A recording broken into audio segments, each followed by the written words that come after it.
setia.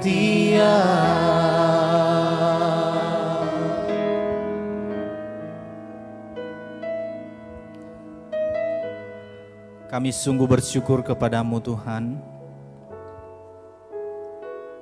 oleh karena anugerah-Mu saja kami bisa sampai di penghujung tahun 2020 ini.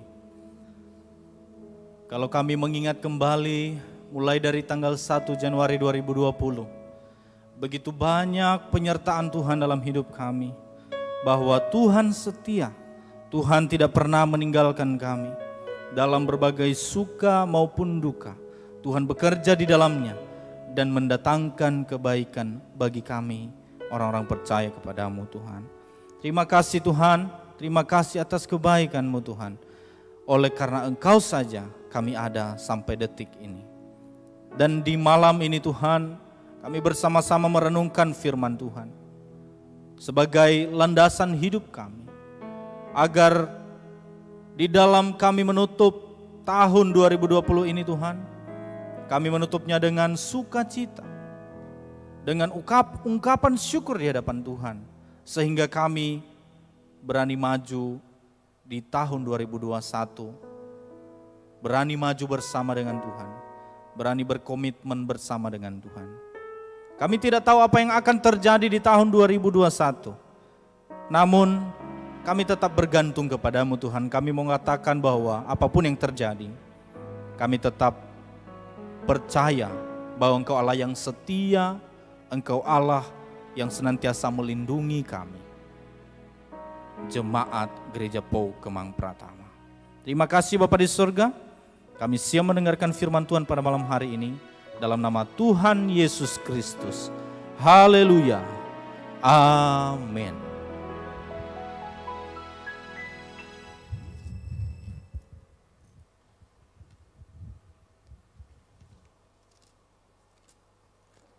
Puji Tuhan, shalom. Shalom. Bagaimana kabarnya? Bagaimana kabar Bapak Ibu yang ada di rumah?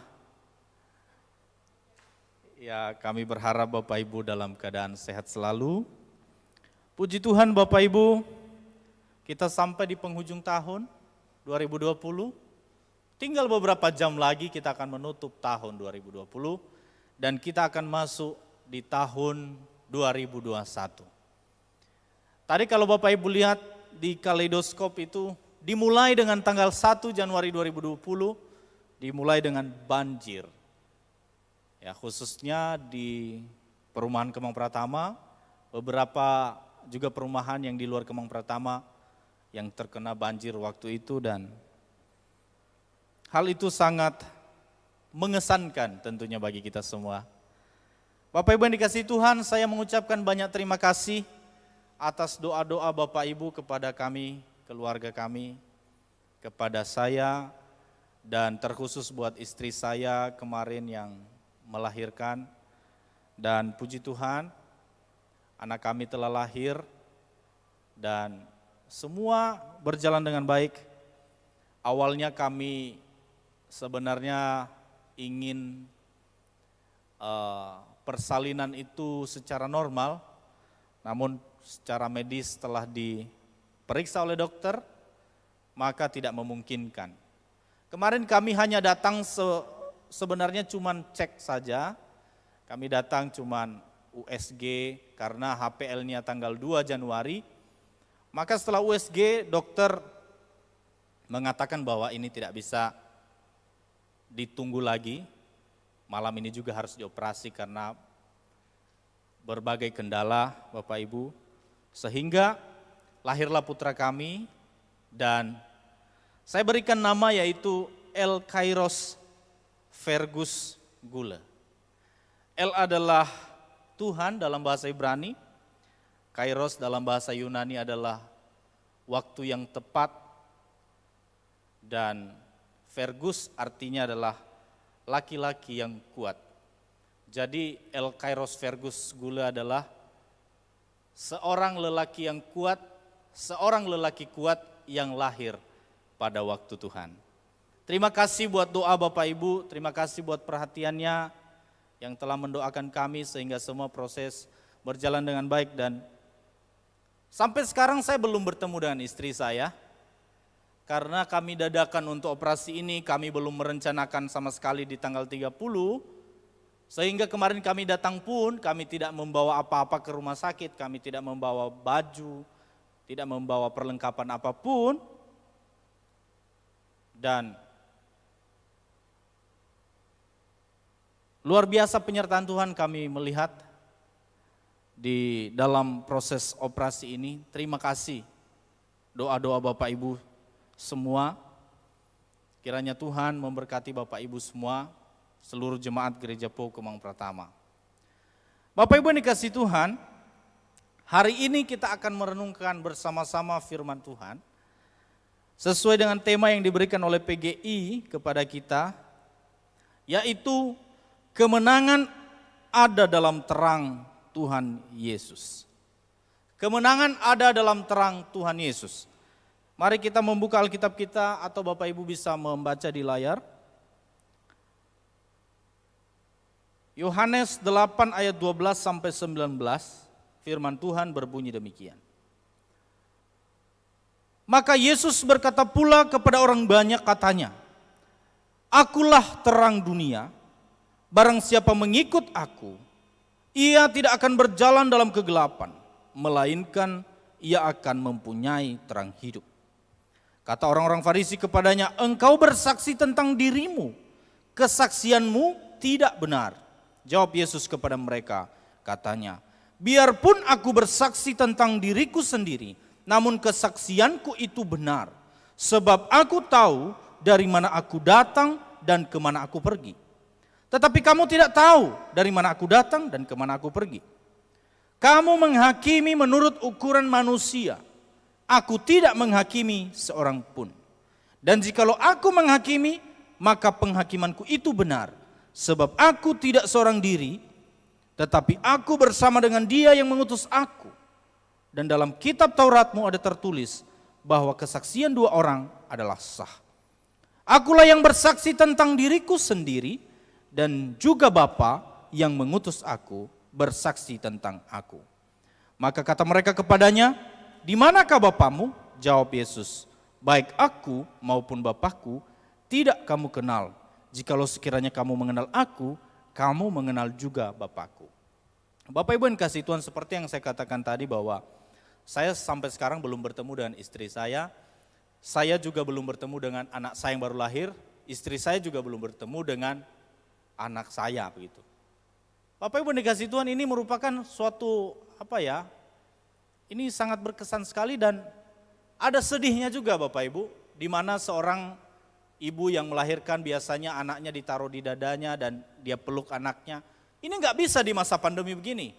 Kalau kami sudah merencanakan di tanggal 30 akan operasi, maka sebelumnya kami sudah swab dan ternyata Bapak Ibu pas setelah selesai melahirkan, istri saya baru di swab dan sebelum swabnya hasilnya keluar negatif, sama sekali tidak bisa bertemu dengan saya dan juga kepada bayi yang baru lahir. Saudara, di tahun 2020 ini luar biasa Bapak Ibu ya. Mulai dari bulan Maret kita ibadah online sampai sekarang itu tidak mudah Saudara. Ada juga banyak orang yang bersuka cita di dalam menutup tahun 2020 ini. Tetapi saya melihat Bapak Ibu di rumah sakit kemarin saya lewat di situ. Saya lihat kiri kanan begitu banyak orang menangis. Sambil duduk mereka menangis. Itu menandakan bahwa mereka mempunyai pergumulan yang berat. Ada beberapa yang kehilangan anggota keluarga mereka karena sakit penyakit di luar COVID ataupun karena COVID. Sehingga mereka menutup tahun 2020 ini tidak mudah Bapak Ibu. Maka Bapak Ibu kita bersyukur kalau saat ini kita bisa bersama-sama menikmati bersuka cita di dalam ibadah malam hari ini. Semua itu karena anugerah Tuhan. Sesuai dengan tema yang diberikan adalah kemenangan ada dalam terang Tuhan Yesus. Hal ini menunjukkan kepada kita sebenarnya bahwa tanpa Tuhan Yesus kita tidak akan pernah memperoleh kemenangan. Amin saudara. Tidak akan pernah kita memperoleh kemenangan di luar Tuhan Yesus, tidak akan pernah. hanya ada di dalam terang Tuhan Yesus. Nah, mari kita lihat bersama-sama. Tuhan Yesus sendiri mengatakan di ayat 12a. Maka Yesus berkata pula kepada orang banyak, katanya, akulah terang dunia. Yesus sendiri yang mengatakan bahwa dirinya adalah terang dunia. Kalau kita melihat di ayat-ayat sebelumnya, Yesus menyatakan dirinya sebagai air, akulah air hidup, akulah roti hidup. Maka sekarang Yesus sendiri menyatakan dirinya sebagai terang. Kita perhatikan Bapak Ibu apa yang diberikan oleh Tuhan Yesus ini, perumpamaan-perumpamaan bahwa air, roti, dan terang itu merupakan kebutuhan mutlak manusia. Tanpa air, tanpa makanan, tanpa terang, maka susahlah kehidupan manusia. Oleh sebab itu ini menunjukkan bahwa Yesus memang merupakan kebutuhan mutlak kita. Yesus sedang menjelaskan bahwa tanpa aku kamu tidak bisa berbuat apa-apa. Tanpa aku kamu tidak bisa hidup dalam kemenangan. Itu sebenarnya yang dijelaskan oleh Tuhan Yesus, bahwa akulah terang dunia. Bapak Ibu yang dikasihi Tuhan,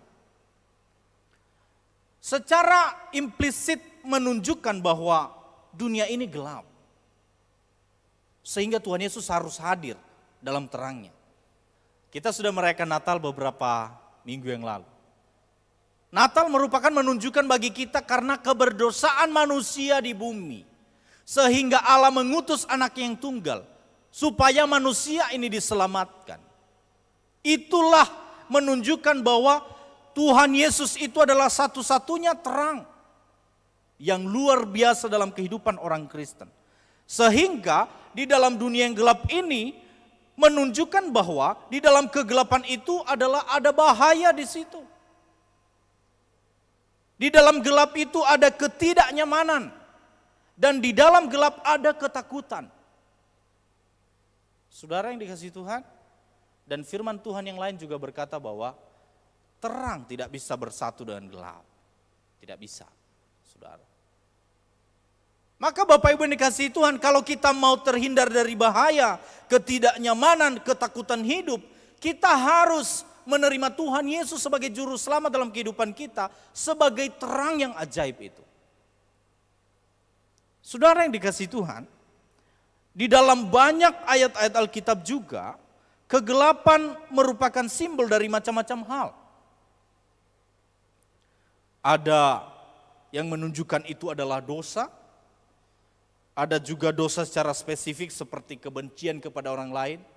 Orang yang membenci sesamanya diumpamakan dalam Alkitab 1 Yohanes 2 ayat 11, di situ menunjukkan bahwa orang itu sedang hidup dalam kegelapan. Juga keadaan dikuasai oleh setan atau tunduk kepada setan. Karena setan dikatakan sebagai pemerintah penguasa, penghulu dunia yang gelap. Di situ juga digambarkan di dalam Efesus 6 ayat 12. Bahwa di dalam kegelapan itu diumpamakan sebagai setan yang juga memiliki kuasa, penghulu dunia dan sebagainya. Ada juga yang mengatakan di dalam Efesus pasal 4 ayat 18 Bapak Ibu, bahwa hidup dalam gelap itu adalah ketidaktahuan atau kebodohan rohani. Makanya di dalam kitab-kitab perjanjian lama bahwa, dan juga sudah dibuat lagu, firman-Mu pelita bagi kakiku, terang bagi jalanku. Hal ini menunjukkan bahwa di dalam Tuhan sajalah kita bisa tahu kemana kita harus berjalan. Karena terang Tuhan itu. Sehingga orang yang di luar Tuhan, dia akan berjalan dalam kegelapan. Juga di dalam Mazmur menggambarkan bahwa kegelapan itu adalah jalan yang salah, yang berbahaya. Di dalam Samuel juga dikatakan bahwa kematian tanpa harapan itulah kegelapan. Dan juga di dalam Matius pasal 8 ayat 12 dijelaskan bahwa kegelapan itu adalah seperti neraka, Bapak Ibu. Nah, di dalam penjelasan-penjelasan ini, di sini kita sebenarnya menyadari bahwa kita membutuhkan terang. Kita tidak bisa berjalan sesuai keinginan kita pribadi tanpa Tuhan dalam kehidupan kita. Kita tidak bisa. Oleh sebab itu kita membutuhkan Tuhan. kita membutuhkan Tuhan sebagai sumber terang itu. Saudara yang dikasihi Tuhan, tahun 2020 di penghujung tahun ini sebenarnya waktu bagi kita untuk merefleksikan diri kita sejauh mana hidup kita dekat dengan Tuhan. Kalau di perusahaan akan dilakukan evaluasi-evaluasi di akhir tahun misalnya. Bahkan gereja-gereja juga mengevaluasi program-program kerja yang telah ada. Tetapi secara pribadi harusnya di tahun 2020 di penghujung tahun ini yang sebentar lagi kita akan mengakhiri tahun 2020 menjadi waktu bagi kita sejauh manakah kita hidup dalam terang Tuhan. Atau jangan-jangan selama ini kita hidup dalam kegelapan. Kita hidup sesuai dengan keinginan kita sendiri. Ada banyak orang yang membuat resolusi di tahun 2021 atau di tahun-tahun sebelumnya ketika penghujung tahun membuat resolusi. Resolusi apa yang dibuat? Bagaimana supaya tahun depan saya memperoleh kekayaan seperti ini. Bagaimana supaya saya dipromosikan dan sebagainya. Tidak salah Bapak Ibu. Tapi kadang-kadang kita melupakan hal-hal yang bersifat menyenangkan Tuhan dalam kehidupan kita. Kadang kita melupakan bahwa di dalam membuat resolusi itu adalah kita juga membuat resolusi bagaimana di tahun depan supaya hidup saya ini menyenangkan Tuhan. Nanti kita bahas Bapak Ibu di poin selanjutnya. Bapak Ibu yang dikasihi Tuhan, terang dan gelap tidak bisa disamakan Bapak Ibu. Sehingga di ayat 12b, Tuhan mengatakan di situ bahwa barang siapa mengikut aku tidak akan berjalan dalam kegelapan, melainkan ia akan mempunyai terang hidup. Sekali lagi, barang siapa mengikut aku, ia tidak akan berjalan dalam kegelapan, melainkan ia mempunyai terang hidup. Di sini ia menggunakan kata ikut, ya. Tetapi dalam Yohanes 12 ayat 46 juga ia menggunakan kata percaya. Barang siapa percaya kepadaku. Kata ikut ini bahwa jelas menunjukkan hubungan yang dekat dan ketaatan. Jadi kita ikut Yesus berarti dekat dengan Yesus dan taat kepada Yesus. Itu yang dimaksudkan oleh Yesus bahwa barang siapa mengikut aku.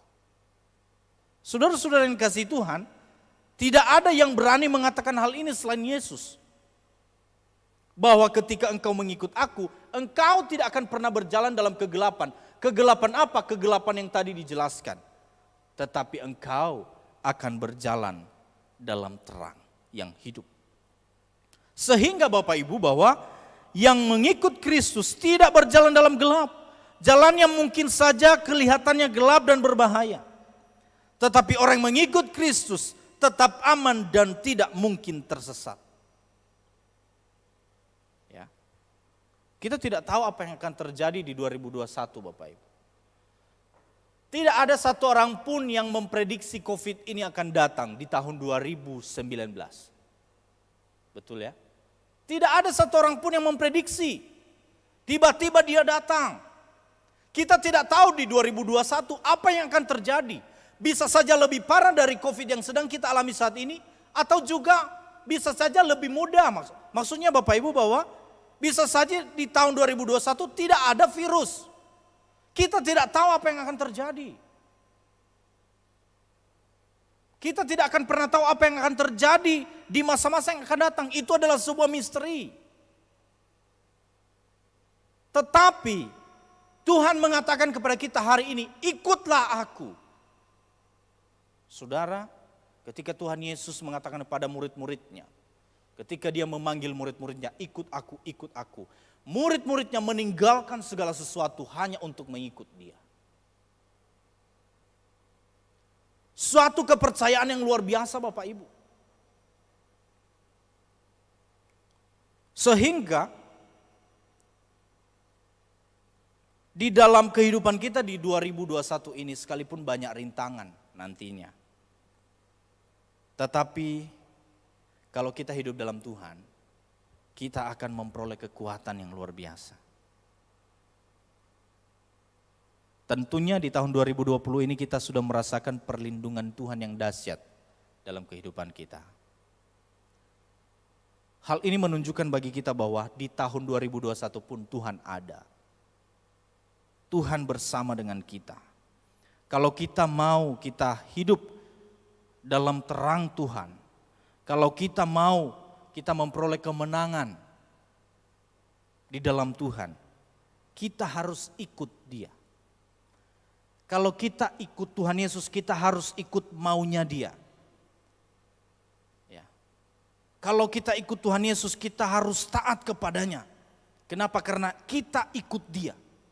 Bukan Tuhan ikut kita, kita ikut Tuhan.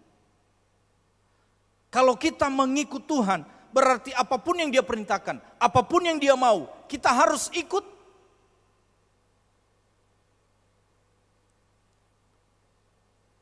Maka Bapak Ibu ada sebuah tanggung jawab jikalau kita mau memperoleh kemenangan sesuai dengan tema pada malam hari ini.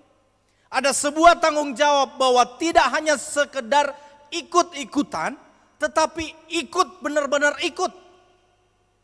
Kata ikut ini bukan hanya sekedar ikut menjadi orang Kristen, tetapi ikut taat kepadanya, ikut melakukan kehendaknya. Saudara yang dikasihi Tuhan, itulah yang membuat kita tetap bertahan dalam pencobaan. Kenapa Bapak Ibu? Karena Tuhan Yesus sendiri mengatakan, engkau tidak akan pernah berjalan di dalam kegelapan, tetapi engkau akan berjalan di dalam terang. Maksudnya apa Bapak Ibu? Ketika kita mengalami persoalan hidup, kita pasti akan menemukan solusinya di dalam Tuhan. Ketika mengalami persoalan di dalam rumah tangga, ketika mengalami persoalan dalam pekerjaan, Tuhan memberikan hikmat kepada kita untuk persoalan kita itu dapat terselesaikan di dalam hikmat Tuhan. Kalau orang di luar sana mengalami persoalan di dalam rumah tangga, mereka mencari jalan keluar selingkuh dengan orang lain. Kita sebagai orang Kristen mengalami persoalan dalam rumah tangga, kita tetap bertahan dan menyelesaikan persoalan itu. Itu bedanya. Itulah bedanya orang Kristen dengan orang di luar Kristen. Orang Kristen yang benar-benar ikut Tuhan. Bahwa kita tidak terlepas dari masalah, tetapi kita selalu ada solusi di dalam setiap persoalan kita. Karena kita punya Tuhan, kita berjalan di dalam terangnya Tuhan. Kita harus percaya Bapak Ibu di tahun 2021 ini, bahkan di tahun-tahun berikutnya, bahwa pencobaan yang kamu alami tidak akan pernah melebihi kekuatanmu. Itu kita harus pegang Bapak Ibu. Sekalipun di tengah pandemi, pencobaan yang kamu alami tidak melebihi kekuatanmu. Maksudnya apa? Tuhan ada bersama dengan kita. Saudara yang dikasihi Tuhan, maka orang-orang yang masih hidup dalam kegelapan tidak senang melihat orang-orang yang hidup dalam terang. Ya. Yang pertama adalah karena Yesus bersaksi tentang dirinya sendiri bahwa Ia adalah terang dunia, maka orang-orang Farisi menyerangnya. Saya akan bacakan di ayat 13. Kata orang-orang Farisi kepadanya, engkau bersaksi tentang dirimu, kesaksianmu itu tidak benar. Siapakah orang-orang Farisi ini? Mereka orang yang pintar baca Alkitab. Mereka orang yang ngerti tentang hukum Taurat. Tetapi mereka tidak percaya kepada Tuhan Yesus. Mereka adalah orang-orang yang suka memamerkan apa yang mereka lakukan. Mereka berdoa di pinggir-pinggir jalan. Mereka memberi harus kelihatan supaya dilihat, oh dia memberi luar biasa. Itulah orang-orang Farisi. Dan orang-orang Farisi ini selalu benci dengan orang-orang hidup benar. Sehingga ketika Yesus mengatakan, akulah terang dunia, orang Farisi bilang, ini gak benar ini. Ini bohong ini. Saudara yang dikasihi Tuhan, Tetapi Yesus berkata kepada mereka di ayat 14. Jawab Yesus kepada mereka, biarpun aku bersaksi tentang diriku sendiri, namun kesaksianku itu benar, sebab aku tahu di mana aku datang dan kemana aku pergi. Tetapi kamu tidak tahu dari mana aku datang dan kemana aku pergi. Kamu menghakimi menurut ukuran manusia, aku tidak menghakimi seorang pun. Saudara yang dikasihi Tuhan, Yesus berkata bahwa sekalipun ia bersaksi tentang dirinya sendiri, kesaksiannya itu benar. Sehingga di ayat 15 dijelaskan kepada kita bahwa kamu menghakimi menurut ukuran manusia. Inilah yang seringkali terjadi di dalam kehidupan orang Kristen. Seringkali kita mengukur Tuhan itu, ya, mengukur Tuhan seperti kita mengukur manusia, tidak bisa Bapak Ibu. Apa yang dikatakan oleh Tuhan Yesus di sini, dia menegaskan di ayat 16, dan jikalau aku menghakimi, maka penghakimanku itu benar. Sebab aku tidak seorang diri, tetapi aku bersama dengan Dia yang mengutus aku. Dan dalam kitab Tauratmu ada tertulis bahwa kesaksian dua orang adalah sah. Akulah yang bersaksi tentang diriku sendiri, dan juga Bapa yang mengutus aku bersaksi tentang aku. Maka kata mereka kepadanya, di manakah Bapamu? Jawab Yesus, baik aku maupun Bapakku tidak kamu kenal.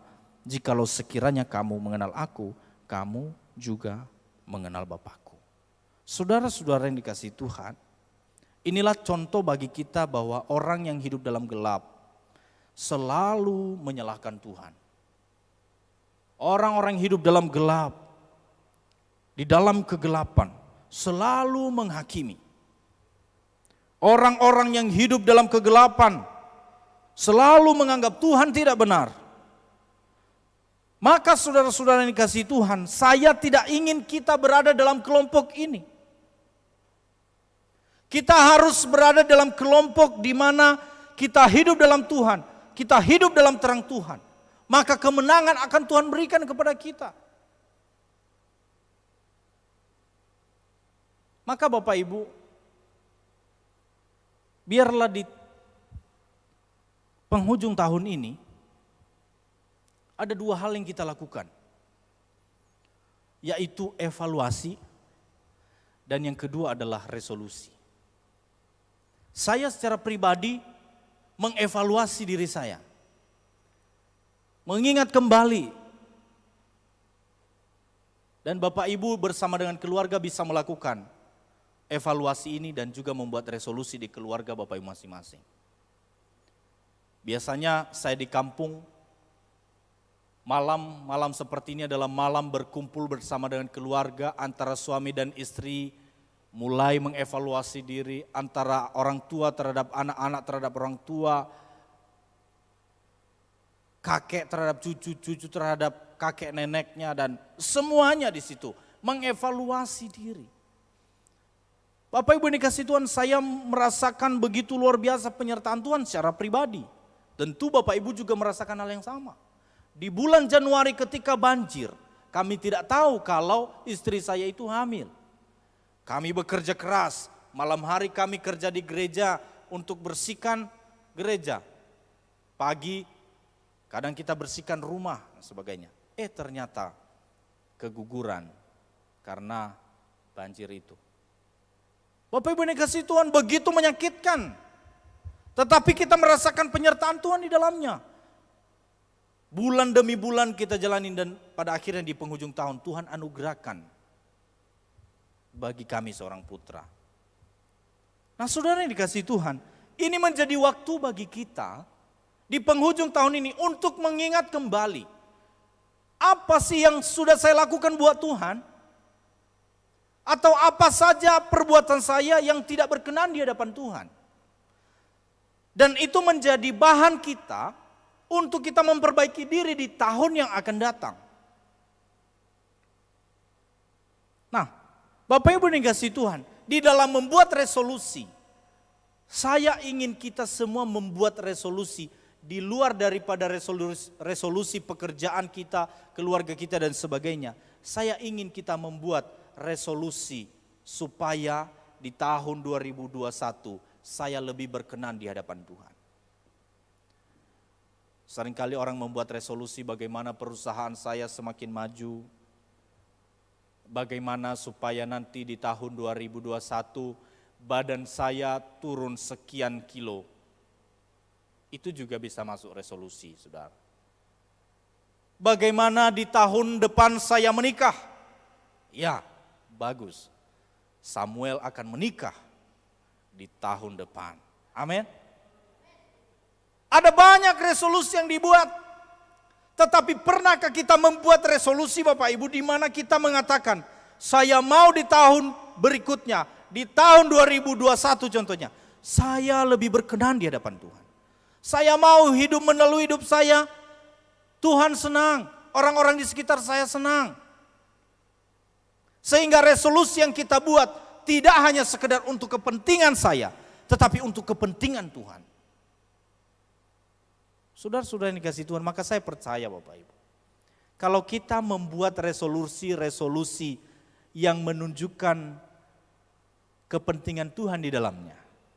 Resolusi yang lain, bahkan kita tidak ada di resolusi 2021 pun, Tuhan memberikan yang terbaik lebih dari apa yang kita buat resolusinya.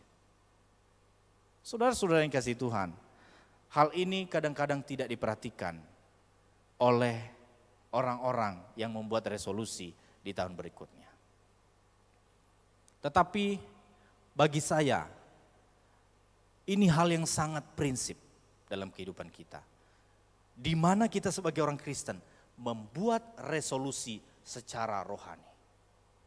Bukan berarti bahwa salah kita membuat resolusi dalam pekerjaan kita, dalam keluarga kita dan sebagainya. Gak salah Bapak Ibu. Tetapi kadang kita terlalu fokus dengan keinginan-keinginan pribadi kita.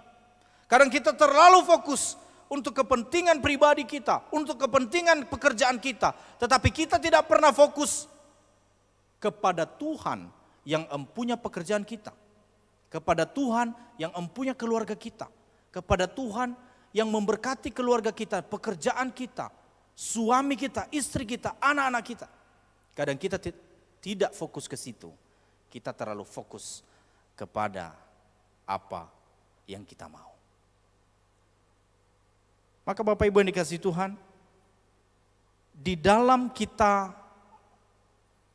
yang beberapa jam lagi kita melompati tahun 2021 seperti gambar ini yang Bapak Ibu lihat ini. Maka mari kitalah membuat resolusi yang rohani kalau saya bilang. Mari kita membuat resolusi di mana tahun depan Tuhan, saya telah mengevaluasi diri saya di 2020. Terlalu banyak saya membenci orang Tuhan. Di 2021 saya mau mengasihi orang. Saya rasa itu lebih baik. Tuhan di tahun 2020, saya terlalu banyak menghabiskan waktu untuk diri saya sendiri. Tidak ada waktu bagi saya untuk berdoa. Saya mau di tahun 2021 lebih banyak waktu untuk Tuhan. Terlalu banyak dosa yang saya buat di tahun 2020 ini. Saya mau di tahun 2021 meninggalkan semua apa yang telah saya buat dan saya mau hidup berkenan di hadapan-Mu. Setelah itu Bapak Ibu kita bisa membuat resolusi yang lain. Tetapi jangan pernah mengutamakan resolusi kepentingan kita daripada kepentingan Tuhan dalam kehidupan kita. Maka saya percaya sesuai dengan tema yang diberikan kepada kita pada hari ini. Kemenangan ada dalam terang Tuhan Yesus. Amin saudara. Mari kita membuat keputusan malam hari ini. Mari kita mengevaluasi diri kita pada malam hari ini. Sehingga kita masuk di 2021, kita sudah siap apa yang harus kita lakukan. Kalau di gereja mungkin adalah program kerja, juga dalam pemerintahan, dan juga di dalam pekerjaan kita. Kita sudah membuat konsep program kerja apa saja yang kita lakukan di tahun 2021. Sehingga perusahaan kita tidak bangkrut di tengah pandemi. hal yang sama kita juga bisa lakukan dalam kehidupan kita secara rohani di dalam Tuhan. Bagaimana supaya kerohanian saya tidak merosot? Bagaimana supaya hidup saya diberkati Tuhan? Ya kita harus membuat resolusi yang terbaik, yang berkenan di hadapan Tuhan. Begitu menyedihkan Bapak Ibu ketika hidupnya di 2020 lebih baik daripada hidupnya nanti di 2021. Itu yang menyedihkan Bapak Ibu. Jangan sampai kita ada dalam kelompok itu. Oleh sebab itu di dalam membuat resolusi ini kita membutuhkan Tuhan. Kita berdoa kepada Tuhan. Mari kita berdoa bersama dengan keluarga kita masing-masing. Mari kita bergandengan tangan satu dengan yang lain. Membuat resolusi di tahun 2021 dan mengevaluasi diri di tahun 2020 dengan apa segala macam yang telah kita buat. Dan kalau kita melihat di tahun 2020 begitu banyak penyertaan Tuhan dalam kehidupan kita, itu akan membuat kita semakin kuat di tahun 2021.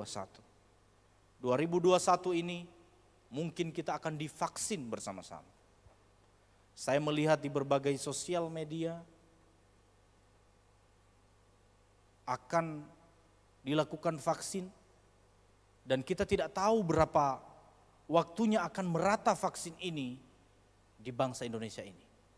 Apakah membutuhkan waktu sebulan, 2 bulan, setahun atau 2 tahun? Tentunya ini tidak mudah bagi kita. Namun saya mau katakan kepada kita semua bahwa bersama dengan Tuhan kita akan berjalan dalam terangnya yang ajaib. Kiranya firman Tuhan ini dapat memberikan kekuatan bagi kita semua Bapak Ibu di dalam menghadapi tahun 2021. Jangan pernah takut dengan apa yang menjadi misteri di hadapan kita. Jangan pernah bimbang dengan apa yang akan terjadi ke depan. Percayalah kepada Tuhan. Kita berpegang teguh kepada Tuhan. Maka apapun tantangan yang kita hadapi, kita tetap kuat. Dan di dalam Tuhan ada jalan keluar. Mari kita membuat resolusi kita pada malam hari ini. Sebelum kita sampai di jam 12 nanti malam. Buatlah resolusi. Di mana resolusi kita itu. Supaya apa yang kita lakukan berkenan di hadapan Tuhan.